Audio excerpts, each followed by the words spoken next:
তুমি চেয়েছিলে তোমার চোখে তাকাই, আমি তাকিয়েছিলাম। তুমি চেয়েছিলে কাছে ডাকি, আমি ডেকেছিলাম। তুমি চেয়েছিলে পাশে বসি, আমি বসলাম।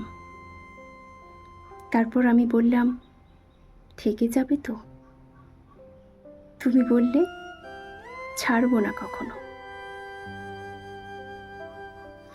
আমি বললাম, আমি কবিতা ভালোবাসি।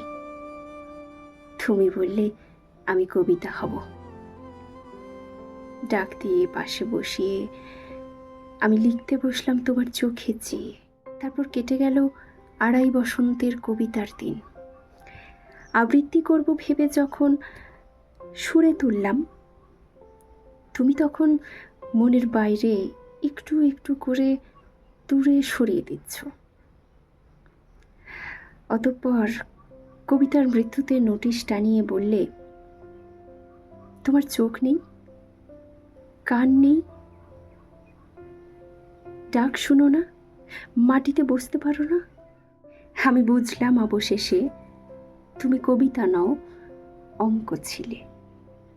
আমি ঠিক বুঝতে পারিনি।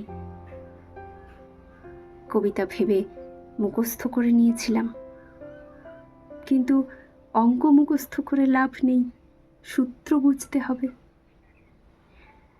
ছেড়ে যাওয়ার কথায় আমি আকুলতা উদযাপন করে দ্বারস্থ যখন তোমার চোখে, তুমি তখন হিসাব বিজ্ঞানের জটিল সমীকরণের মতোই তোমার মনের অনিশ্চিত হিসাব দেখিয়ে ডেবিট ক্রেডিটের দেয়াল তুলে দিলে।